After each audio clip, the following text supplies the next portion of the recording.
আমি কংগ্ৰেছ দলে প্ৰথমৰ পৰাই কৈ আহিছো যে বিজেপি দলে আমাৰ দেশৰ সংবিধানখনক সন্মান নকৰে, বাবা সাহেব আম্বেদকাৰক সন্মান নকৰে। তাৰ বহুত উদাহৰণ আছে। অসমত কিতাপ ওলাইছিলে লুইচ বাৰ্জাৰ চাৰটা কেলেংকাৰী, এছ আলুলে প্ৰেছ মিট কৰিছিলে CBI এনকুৱাৰী হ'ব বুলি, কিন্তু বিজেপিলৈ গ'লে নহয়। আজি গৌতম আদানী এজন ফ্ৰড চোৰ প্ৰবঞ্চক বুলি আমেৰিকান কোৰ্টে কৈছে, FBI কৈছে, কিন্তু ভাৰতবৰ্ষত CBI ED এইবিলাক সব মৌন, সেবি মৌন। কেলে? এইবিলাক সংবিধান প্ৰদত্ত অনুষ্ঠান। এই অনুষ্ঠানবিলাকক সংবিধানে কিছুমান ক্ষমতা দিয়া আছে, স্বতন্ত্ৰ ক্ষমতা দিয়া আছে। সংবিধানৰ গোটেই স্বতন্ত্ৰ ক্ষমতাবিলাক গৃহমন্ত্ৰী অমিত শ্বাহ ডাঙৰীয়াই মোদী ডাঙৰীয়াৰ নিৰ্দেশত হস্তগত কৰি এই স্বতন্ত্ৰ সংবিধান প্ৰদত্ত অনুষ্ঠানবিলাকক হাতিয়াৰ হিচাপে ব্যৱহাৰ কৰিছে কেৱল বিৰোধী দলৰ বিৰুদ্ধে। আৰু আমি যে কৈ আছিলোঁ সংবিধান সন্মান নকৰে, কালি প্ৰমাণ হ'ল। কালি মৃদুল ইছলামৰ অপৰাধ কি?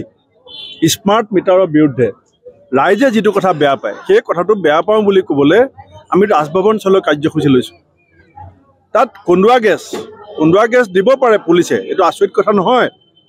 কিন্তু একে জেগাতে 3টা কন্দুৱা গেছ একে সময়তে দি আজি মানুহক হত্যা কৰা যিটো ষড়যন্ত্ৰ তেওঁলোকে কৰিলে, আজি এজন সম্ভাৱনাপূৰ্ণ উকিল, আজি কিমান হাজাৰ হাজাৰ মানুহ, মই দেখা নাই মোৰ জীৱনকালত যে এজন মানুহৰ মৃত্যুত জানাজাত এনেকৈ হাজাৰ হাজাৰ মানুহ গোট খোৱা। এজন জনপ্ৰিয় উদীয়মান যুৱনেতাক যিধৰণে ষড়যন্ত্ৰ কৰি চৰকাৰে হত্যা কৰিলে, এই হত্যাৰ পাছত এতিয়া 24 ঘণ্টা পাৰ হৈ গ'ল, চৰকাৰ মৌন। কিয় হিমন্ত বিশ্ব শৰ্মা ডাঙৰীয়াই ক'ব নোৱাৰে যে আমাৰ ভুল হৈছে বুলি? কিয় তেওঁৰ পত্নীক এটা ফোন কৰি সান্তনা দিব নোৱাৰে? কিয় এজন মন্ত্ৰী আহি লগ কৰিব নোৱাৰে? মৃদুল ইছলাম অসমীয়া নহয় নেকি? মৃদুল ইছলাম অসম সন্তান নহয় নেকি? মৃদুল ইছলামে গণতান্ত্ৰিকভাৱে প্ৰতিবাদ কৰিবলৈ যোৱাটো তেওঁৰ কি অপৰাধ আছিলে? আজি অমিত শ্বাহ ডাঙৰীয়াৰ যিটো ক্ষমতা, সেই ক্ষমতাত বিজেপি বলিয়ান হৈছে। আৰু আটাইতকৈ লজ্জাজনক কথা যে দেশৰ গৃহমন্ত্ৰীজনে সংবিধানখনক সদনৰ ভিতৰত মুকলিমূৰীয়াকৈ অপমান কৰিছে যে আম্বেদকাৰৰ নাম ইমান কিয় ল'ব লাগে, কিয় নল'ম আম্বেদকাৰৰ নাম।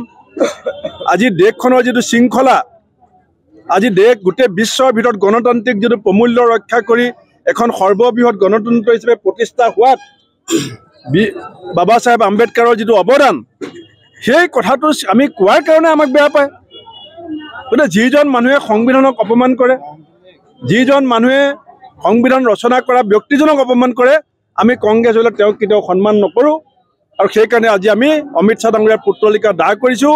পৰৱৰ্তী সময়ত যদি বিজেপিয়ে সংবিধানক অপমান কৰাৰ পুনৰ কুণ্ঠাবোধ কৰে, তেতিয়াহ'লে ইয়াতকৈ ডাঙৰ শক্তিশালী গণতান্ত্ৰিক আন্দোলন আমি কৰিম। আপুনি বিচৰা বাতৰি পাব কেৱল নিউজ 18 এপত। নিউজ 18 এপ ডাউনলোড কৰিবলৈ স্কেন কৰক এই QR কোড। গুগল প্লে ষ্টৰতো পাব এই নিউজ 18 এপ।